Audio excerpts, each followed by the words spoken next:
Coach spins our Leglock clinic. Coach spins our Leglock clinic. Coach spins our Leglock clinic. Coach spins our Leglock clinic.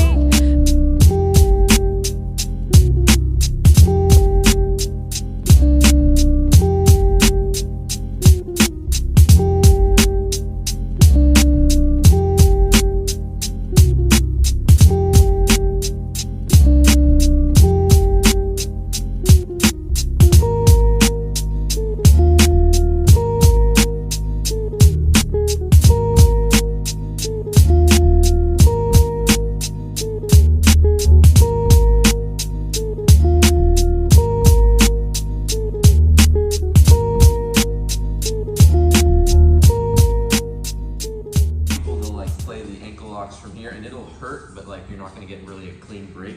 So we want to try to get our like radial bone all the way down, right to where his heel meets his like Achilles tendon, like all the way down at the end of the lever.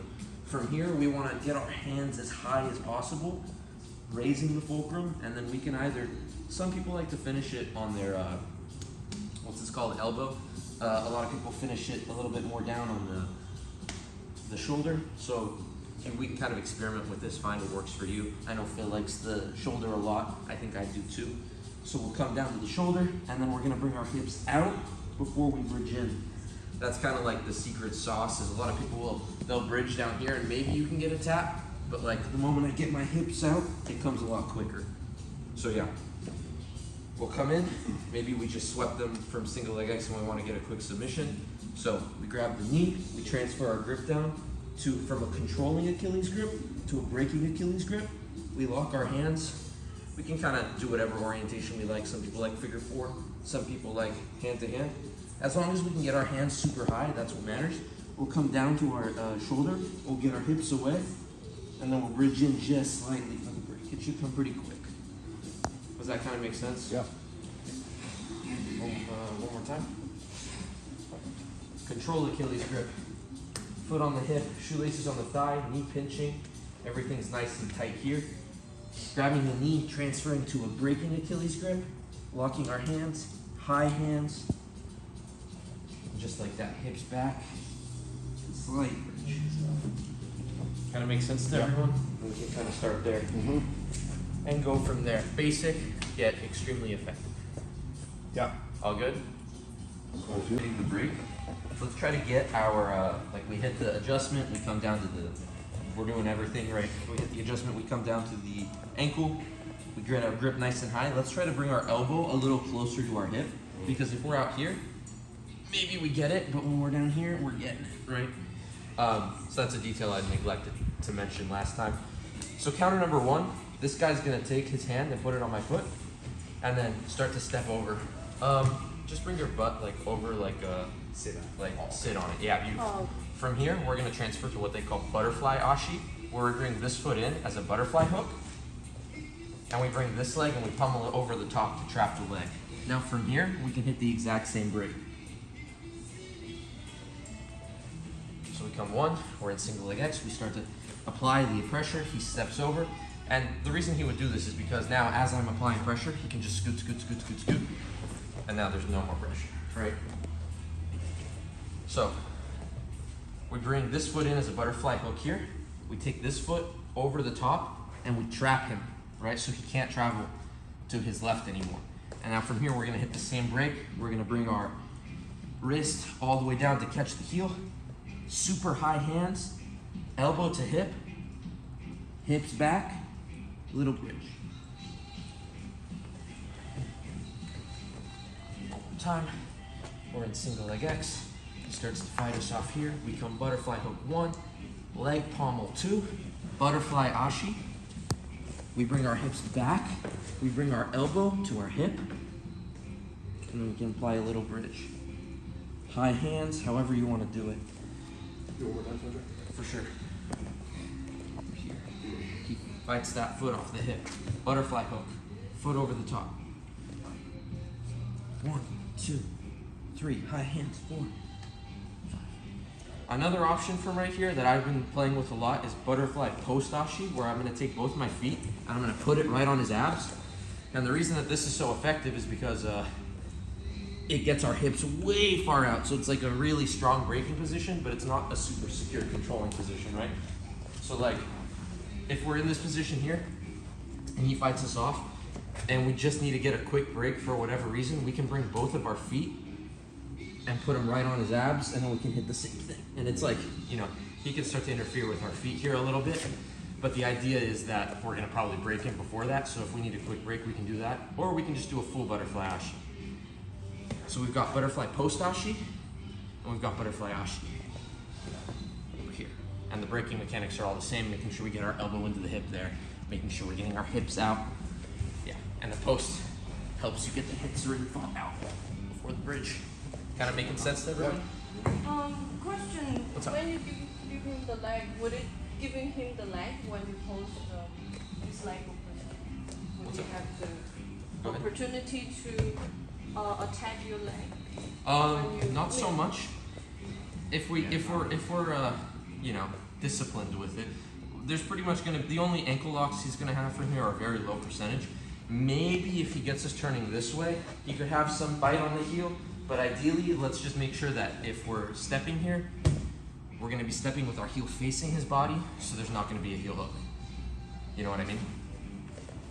Facing his body. Yeah, so like if I was here, maybe he'd have it. But since I'm stepping over and I'm on my right hip, my foot is facing towards you guys, so the heel is hidden.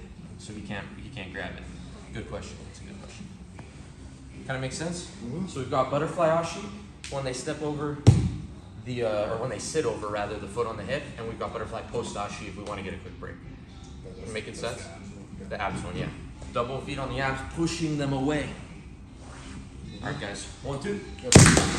Hold break. Now, a different counter that he might do, which is extremely common, is he's gonna put the boot on. Now, in a heel hook legal rule set, this is just giving us the heel. So we can play a dilemma between the ankle lock if they hide the heel. So like you hide your heel by pointing it, you hide your heel. We can play an ankle lock there or a heel hook there. But if a heel hook isn't allowed in whatever rule set, we can play this nice belly down Achilles lock. So you're gonna forward pressure. We're gonna keep this Achilles lock, and we're gonna start to raise, like heist up to our knees, and we're gonna look, and we're gonna look almost the same direction that he's looking. From here, we're gonna bring our elbow down to our own hip, and we're gonna start to sprawl, getting our hand nice and high on our chest and sprawling. Mikey Musumeci, I think he won like every match in IBJJF World's title run at black belt with this ankle lock, with his belly down ankle lock. He was super famous for this. So we come 1, they boot the foot. We come 2, getting our hand nice and high, heisting up all the way to our knees. I kind of like this position where I keep my foot underneath their like quad, and I keep this as a butterfly hook over. From here we post one hand, and for all the other ankle locks, we were getting our hips away from them. For this one, we're gonna get our hips into them as like a sprawl. So high hand, elbow to hip, sprawl, looking upward almost. All good? If their leg is a little bit stiff, it might come on as a little bit of a torque move. So they're probably going to end up loosening up their leg, and you'll take the ankle. So it pushes in. 1, posting your hand. 2, heisting up. 3, catching the ankle just as we did before. 4, bringing our elbow to the hip. 5, sprawling. And we take that ankle down. Super powerful ankle lock. Belly down ankle locks probably have the most pressure going into them. 1 more time.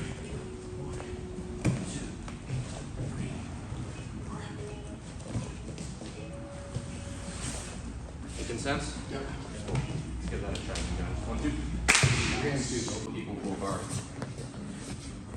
Then, whenever we're in this position, we want to pommel the inside position. So you're going to start to pommel your legs to inside position. And the reason we do this is because now, as I get my feet to inside position, I have access to his legs, right? As opposed to somebody who has outside position. There's like some berimbolo type stuff you can do from here, but no gi, a little lower percentage. So we pummel our legs to the inside. We're gonna grab the knee, grab the ankle, pull them into single leg X, and then for the next I don't know, 5 to 10 minutes. We can just work on any ankle lock we like. So just as a quick recap, we have single leg X. 1, 2, hips away, elbow through, high hands. Breaks 1, he steps over. Butterfly post ashi, hips away, quick break. Butterfly ashi. We cover the leg so he can't move. He pushes in. Grab him all the way down. You still want to touch the heel with this. I was seeing a lot of you guys still coming down to the shin. Theoretically, if we're down by the shin, the fulcrum of the break is on his shin, so we're attempting to break his shin. And I mean, this is like more of a pain move. If we get all the way down, we can actually get legitimate breaks. High hand, posted, sprawling, and that's kind of the series for today. Ankle lock 1, they step over, butterfly post ashi, butterfly ashi, they forward pressure in from the single leg X. We have our belly down.